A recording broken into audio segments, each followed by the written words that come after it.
So my next video is going to be me analyzing the speaker output ports of computing devices like computers, tablets, and so forth, but I don't need to analyze them to figure out the signal. I already know what that is. I'm going to be analyzing the voltages, voltage ranges, currents, impedances, and so forth that I need to actually make the thing work, because I don't want to accidentally fry anything. But it occurs to me that many of you may not know about digital audio, may not know how those audio files on your computer or the audio created by programs actually works. And the three-step process from digital audio to the varying voltage signal out of the port to the movement of the diaphragm of the speaker, or even the reverse, the movement of the diaphragm of the microphone to the varying voltage signal going into the microphone port into a digital audio file. So let's quickly go over that three-step process. So as I've said several times, speakers and microphones are essentially just the reverse of each other. So I'll focus on speakers now, and we'll get into details relevant to microphones at another time. So we have our three-step process. The digital audio,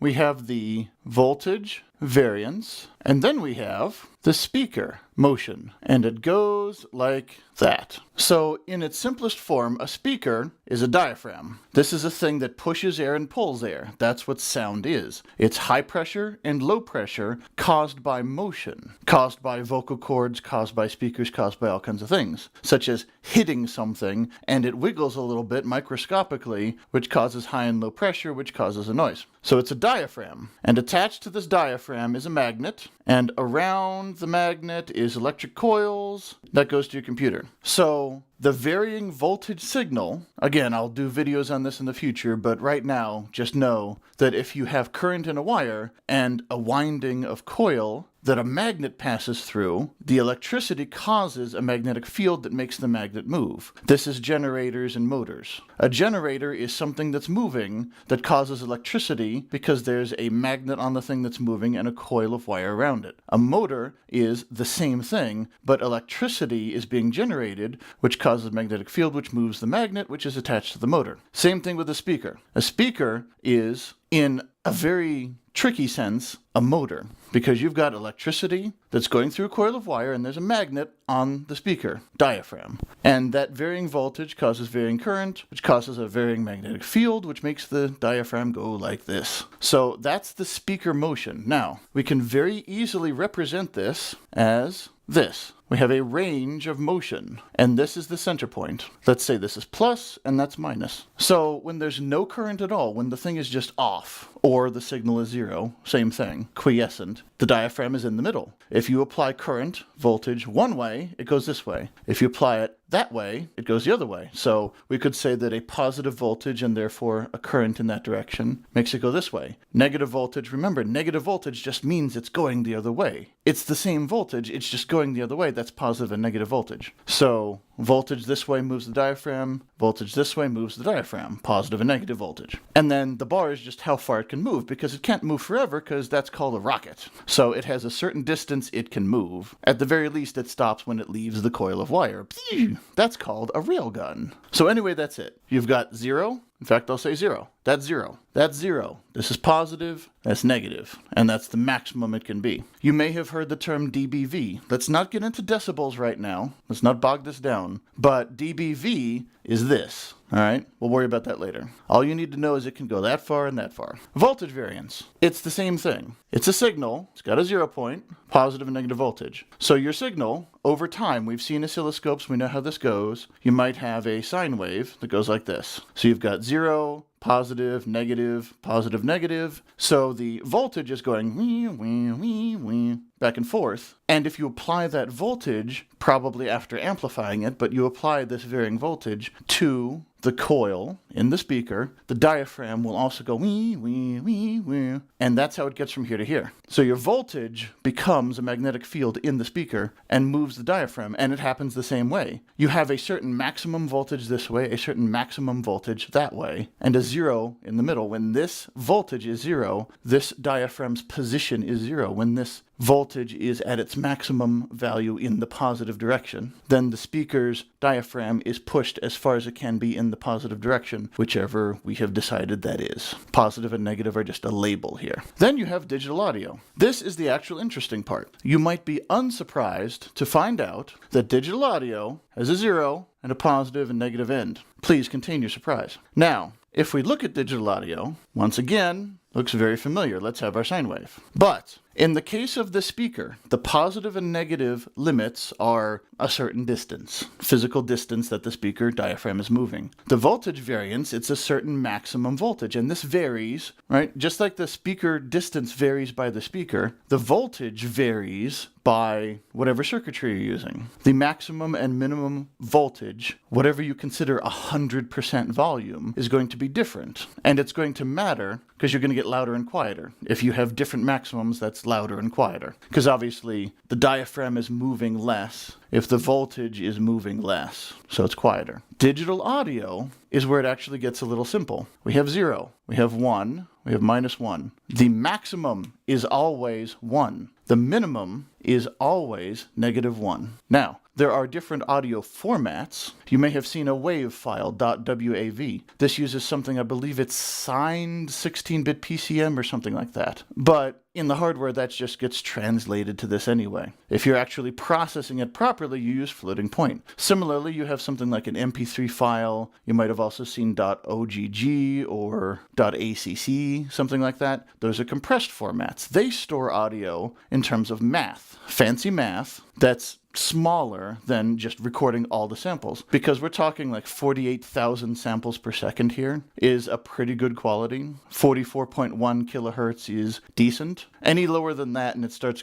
sounding like a telephone. So the sample rate is just snapshots here and here and here and here and here and here and here and here and here. So digital audio is sampled because obviously voltage is an analog signal. It's just continuous. It's always changing. And same for the physical motion. You don't, unless you're doing claymation, Wallace and Gromit, the physical motion does not stutter step. The digital audio does. And so you have to have a high enough frequency to make sure that any rounding errors and losses are irrelevant. But just know when you see 44.1K and 48K, that's what that is. It's the sampling frequency. And we sample here and here and here and here and here and here and here and here and here. And the audio is just that list of samples. And those samples are numbers from -1 to 1. 0, when you output it, is a 0 voltage, which leads to a 0 physical position of the speaker. If you output a 1, then the digital audio is at its maximum of 1, which means the voltage is at its maximum of whatever, which means the speaker has moved as far as it can in whatever direction. -1 is the opposite direction. -1 will generate the minimum voltage, which will generate the maximum movement in the negative direction, whatever we say is the negative direction. That is what digital audio is. And you may have heard of this as dBFS, decibels relative to full scale. Again, don't worry about decibels, but that's what this is. This would be dBFS.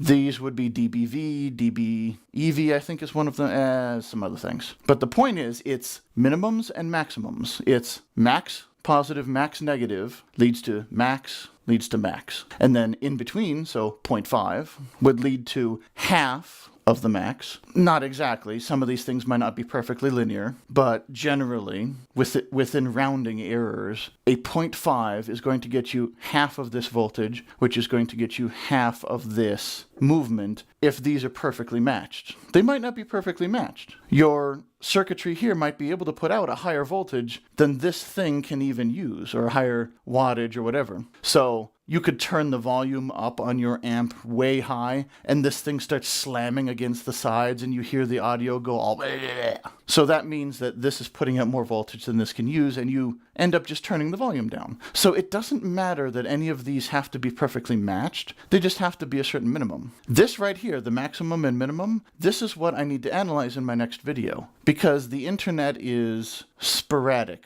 about trying to tell me these things. I would love to go to just a page that has all of this stuff on it, not even do a video, just be like, here's the Wikipedia article on this, and here's a list, or the EV blog or whatever. But it's not. Everybody's got bits and pieces is thrown around and they all assume you've gone to college for electrical engineering and audio engineering, and why would you even be doing something like this if you're not in college doing engineering degrees? Because I'm a bus driver who wants to do stuff because it's fun. So this information is not easily available. I'm sure it's all over the place. It's not like it's hidden. Just nobody bothers to really put it in a concise, I say concise, I've been rambling for how long? But anyway, in a concise form. This is not the channel for conciseness. But you see what I mean. Now, at least, it will be in a chunk. So the speaker maximum and minimum is just dependent upon how much it can physically move, its impedance, like a speaker you might see have 4 ohm, 8 ohm, 12 ohm or so impedance. I measured my headphones, they have something like 30.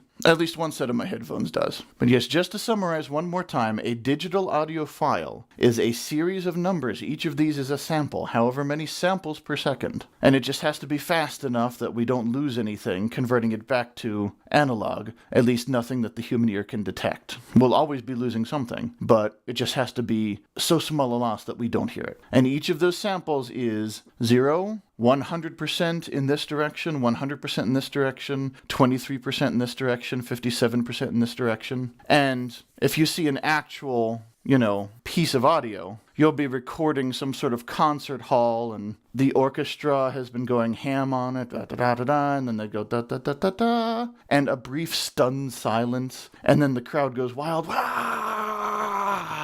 Silence please, and then they start their next number. That's, like I said, the same thing. And to change the volume, you just shrink and expand it this way. But don't go over the maximum because you can't have more than 100%. So 100% this way, 100% this way, leads to 100% this way, 100% this way, leads to 100% this way, 100% this way, if everything's ideally matched. If this puts out more voltage than this can handle, then you just end up turning the volume down. That's all it is. So if you turn the volume all the way up and it's still too quiet, you need a better amp. If you turn the volume all the way up and you smell smoke, turn the volume back down. And while you go get the fire extinguisher, I'll be seeing you.